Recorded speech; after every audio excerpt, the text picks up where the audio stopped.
Board में आपके रचना में से एक बड़े मार्क्स के ज्यादा मार्क्स के क्वेश्चन में एक रचना का प्रश्न भी आता है जो कि आपकी 11वीं प्रश्नावली है। इसमें हमें एक त्रिभुज की रचना करनी होती है और उसके समरूप एक त्रिभुज और बनाना होता है। या तो वो जो है अनुपात ही वो छोटा भी हो सकता है एक से, या किसी किसी में एक से बड़ा भी हो सकता है। मतलब कि हर छोटा है तो वो एक से बड़ा हो जाएगा। दोनों के ही लिए मैं आपको एक ऐसी छोटी सी टिप बताऊंगी जिसके अनुसार आपको अलग से कुछ भी याद नहीं रखना है और उस टिप को फॉलो करते रहेंगे आप, तो आपकी ये रचना बड़ी ही आसानी से बन जाएगी। तो मैं ये तीसरा क्वेश्चन ले रही हूँ और आपको समझाती हूँ। आप इसको फॉलो करेंगे तो आप सारे प्रश्न आराम से कर पाएंगे।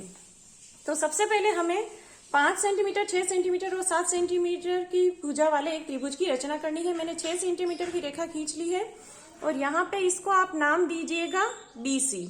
ये नाम इसलिए रख रहे हैं हम क्योंकि किताब में जितने भी उदाहरण दे रखे हैं वो BC को यहाँ पर समतल लेके ही उदाहरण दे रखे हैं, ताकि आप बाद में भी अगर समझें तो आपको आसानी होगी। यहाँ से अब हमें देखिए 6 सेंटीमीटर का ये खींच लिया है, तो एक भुजा हमें 5 सेंटीमीटर की चाहिए, एक भुजा हमें 7 सेंटीमीटर की चाहिए। तो हम पहले 5 सेंटीमीटर का एक चाप काट लेंगे। 5 सेंटीमीटर का एक चाप नाप लेते हैं और B बिंदु से ये 5 सेंटीमीटर का चाप बना लिया है मैंने। फिर हम 7 सेंटीमीटर का एक चाप नापेंगे और ये 7 सेंटीमीटर का मैंने एक चाप काट लिया है। तो ये जो बिंदु मिला है हमें, ये A है। तो एक हमारे पास ABC त्रिभुज की रचना हो गई है। A से मिला देंगे हम B को और C को। जब ये जो है अनुपात ये एक से बड़ा हो, जब हर छोटा है तो एक से बड़ा आएगा, तो जो त्रिभुज बनेगा हमें जो चाहिए समरूप त्रिभुज, वो इसके बाहर बनेगा। और ये अनुपात जब एक से छोटा होता है तो जो हमें त्रिभुज चाहिए वो इस त्रिभुज के अंदर बनता है। वो अपने आप बनेंगे। आपको कुछ बातों का ध्यान रखना है। करना क्या है, हमें इस B से न्यून कोण बनाती हुई एक रेखा खींचनी है जिसे आप नाम दे दीजिए BX। फिर यहाँ पे आप देखिए मैंने ये 3 टिप्स लिखी भी हुई है। अनुपात में जो बड़ी संख्या है BX पर उतने ही चाप बनाने हैं। तो अनुपात में ये देखिए 7/5 में बड़ी संख्या कौन सी है, 7। तो हम इस पर कितने चाप काटेंगे, 7। जो बड़ी संख्या है दोनों में ऊपर है नीचे है वो नहीं देखनी आपको, बस अनुपात में जो बड़ी संख्या है उतने आपको इसमें चाप बनाने हैं। तो बिल्कुल जैसा कि मैंने पहले भी रेखाखंड के विभाजन में भी आपको दिखाया था कि हमें बिल्कुल बराबर चाप काटने हैं, प्रकार को बिना बदले। तो 7 चाप बनाने हैं। 1 2 3 4 5 हो गए हैं, ये 6 और ये 7। इस BX को थोड़ा बड़ा कर लेती हूं मैं, ताकि हम यहाँ पे जो भी रचना करें वो हमें अच्छे से दिखाई दे। BX को थोड़ा बड़ा कर लिया मैंने और इस 7वें चाप को मैं फिर से बना देती हूँ। ये देखिए, अब हमें इसका नाम देना है। तो ये B1 B2 इस तरह से हम इनके नाप दे देंगे ताकि हमें आगे कोई भी रचना हम करें तो उस चाप को पहचानने में आसानी रहे। B5 B6 और B7। अब क्या करना है, हर में जो संख्या है, चाहे ये अनुपात बड़ा है छोटा है, हमें वो नहीं सोचना है। हमें सिर्फ ये देखना है कि हर में जो संख्या है वो हमें C से मिलानी है। तो यहाँ पे देखिए हर में क्या संख्या है, 5। तो यानी कि B5 को हमें C से मिलाना है। यही फिक्स नियम है। दोनों ही तरह के त्रिभुज इसी तरह से बनेंगे। हर में जो संख्या है उसे हम C से मिला देंगे और अंश में जो संख्या है, अंश में यहाँ पर है हमारे पास 7।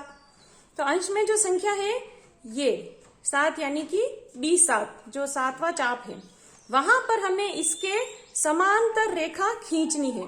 तो उसके लिए हमें इस रेखा को भी थोड़ा सा बढ़ाना पड़ेगा, BC को भी थोड़ा सा बढ़ाना पड़ेगा, क्योंकि ये अनुपात बड़ा है 1 से तो त्रिभुज भी इससे बड़ा बनेगा। तो इसको थोड़ा सा बढ़ा दीजिए। अब हमें B5 और B5 और C को हमने मिलाया, इसके समांतर रेखा हमें 7 पर बनानी है। समांतर रेखा के लिए मैंने आपको पहले भी बताया क्या करना होता है। यहां पर हम उल्टा चलेंगे और एक चाप बना लेंगे। वही चाप हमें B7 पर भी बनाना है। और ये जो कोण है इसे नापेंगे हम प्रकार की सहायता से। प्रकार को यहां रखना है, पेंसिल को यहां रखना है, बिल्कुल फिक्स हमें इस कोण को नापना है इस तरह से। ये जैसे ही कोण नापा उतना ही कोण हमें ये जो हमने B7 पर रख के जो नया चाप बनाया था उल्टा, इस पर ये काटेंगे हम।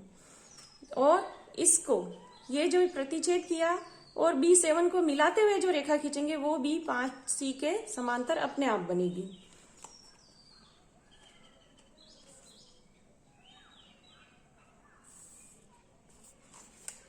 ये जो रेखा बनी है इसे हम यहां पर जो ये प्रतिच्छेद कर रहा है इसको नाम दे देंगे हम C डैश। अब हमें त्रिभुज चाहिए जो त्रिभुज यहां बनेगा। किसके लिए हमें इस रेखा को भी थोड़ा सा बढ़ाना पड़ेगा, क्योंकि अब ये जो AC रेखा है इसके समांतर भी हमें एक रेखा और खींचनी है। तो इसके लिए हम इस A को भी थोड़ा सा बढ़ा देते हैं। AY तक बढ़ा दीजिए, कुछ भी नाम दे दीजिए, यहाँ पे AY कर देते हैं। अब AC के समांतर रेखा हमें C डैश पर खींचनी है, तो उसके लिए भी वही नियम, पहले हमें एक चाप बनाना होगा। थोड़ा सा बड़ा बना लेते हैं, नापने में आसानी रहेगी। और जिस बिंदु पर हमें समांतर रेखा बनानी है उस पर भी हम एक चाप काटते हैं।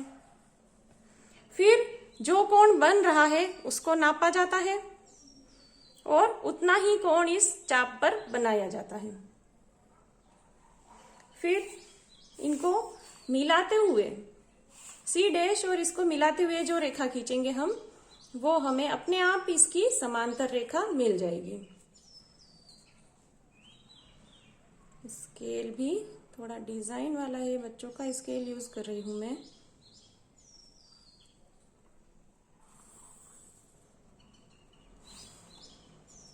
तो ये नाम दे दीजिए इसको A डैश। तो हमारा जो त्रिभुज हमें चाहिए था 7/5 गुना त्रिभुज, वो ये है A डैश, B और C डैश। तो लास्ट की जब आप रचना लिखेंगे तो लास्ट की लाइन क्या आती है, A dash, B, C dash.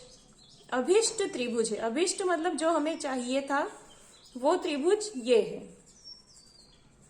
अच्छा, आप इसकी रचना लिखने के लिए क्या करेंगे, सिंपल सी स्टेप्स है, जो आप करते जा रहे हैं वही आपको लिखना है। BC रेखा खींचेंगे, AB चाप काटेंगे 5 सेंटीमीटर का, AC चाप काटेंगे 7 सेंटीमीटर का, जहां दोनों चाप प्रतिच्छेद करेंगे उसको A बिंदु दे देंगे।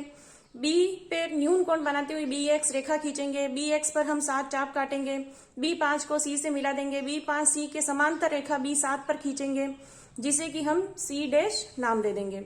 और AC के समांतर रेखा हम खींचेंगे BY रेखा पर, और जिसे हम जहां पर यह प्रतिच्छेद करेगा उसको हम A डैश नाम दे देंगे। और लास्ट का क्या लाइन आएगी, A dash B C dash हमारा अभिष्ट त्रिभुज है, और आपको इसमें पूरे में से पूरे अंक मिल जाएंगे। तो ये अनुपात चाहे 1 से छोटा है यानी कि 2/3, 3/4 जिसमें हर बड़ा होता है, या फिर 1 से बड़ा भी है जिसमें हर छोटा है, तो वो आपको नहीं देखना है, कुछ भी टेंशन नहीं लेनी है। सिर्फ इन 3 स्टेप्स को आप फॉलो करेंगे तो आपका त्रिभुज अपने आप सही बनेगा। तो आप इसको एक बार प्रैक्टिस कीजिए, एक नहीं कम से कम इस प्रश्नावली में जितने प्रश्न दे रखे हैं सबको आप प्रैक्टिस कीजिए। उदाहरण में जो दे रखे हैं उनको भी आप प्रैक्टिस करेंगे तो पूरे में से पूरे अंक मिलेंगे आपको। और इस प्रश्न को आप ध्यान से हल कीजिए, इसकी प्रैक्टिस कीजिए, and best of luck. Thank you.